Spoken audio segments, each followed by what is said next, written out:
Hubble telescope सबसे powerful observatories, अंतरिक्ष पर नजर रखने वाली वेधशाला में से एक है, जिसने वैज्ञानिकों को ब्रह्मांड के कई बड़े रहस्यों को समझने और सुलझाने में मदद की है। पिछले 30 सालों के दौरान टेलीस्कोप ने 130 करोड़ से ज्यादा तस्वीरें खींची हैं। अब यह अपने सबसे चुनौती भरे मिशन पर है, जिसमें पता लगाया जा रहा है कि ब्रह्मांड कितनी तेजी से फैलता जा रहा है। इस बारे में नासा ने एक चौंकाने वाला बयान जारी किया है, जिसमें कहा गया है कि हमारे यूनिवर्स में जरूर कुछ असामान्य हो रहा है। पिछले कुछ सालों में तकनीकी ने जिस तरह से विकास किया है, उससे होना ये चाहिए था कि वैज्ञानिक और अच्छे तरीके से ब्रह्मांड के फैलने की घटना की स्टडी कर पाते, लेकिन ऐसा नहीं हो रहा है। नासा का कहना है कि ब्रह्मांड के फैलने की दर में अंतर है। यह वैसा नहीं है जैसा कि वैज्ञानिक गणना के अनुसार होना चाहिए। इसमें कुछ असामान्य है। हालिया ऑब्जर्वेशन बताती है कि बिग बैंग के बाद यूनिवर्स में कुछ असाधारण घटित हो रहा है। इससे वैज्ञानिक असमंजस में पड़ गए हैं। इस अजीब घटना को समझने के लिए वैज्ञानिक हबल टेलीस्कोप के डेटा को स्टडी कर रहे हैं।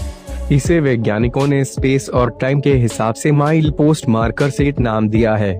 ये माइल पोस्ट हमसे कितनी दूर जाते हैं, इस आधार पर पता लगाया जा सकता है ब्रह्मांड के विस्तार की गति क्या है। नासा ने कहा है कि 1990 में लॉन्च होने के बाद हबल ने 40 से अधिक माइल पोस्ट मार्कर्स को कैलिब्रेट किया है।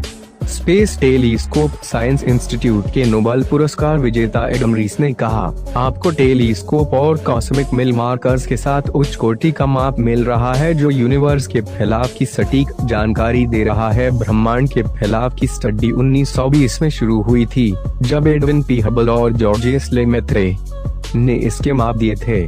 एडविन पी हबल के नाम पर ही टेलीस्कोप का नाम भी रखा गया है।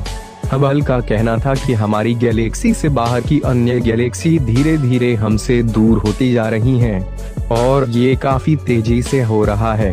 उसके बाद से वैज्ञानिक इस फैलाव को स्टडी करने की कोशिश कर रहे हैं। हबल टेलीस्कोप से इसकी स्टडी शुरू होने के बाद से पता लगने लगा कि अब तक जो मॉडल्स इस फैलाव की गति बता रहे थे, यह उससे कहीं अधिक तेजी से फैलता जा रहा है।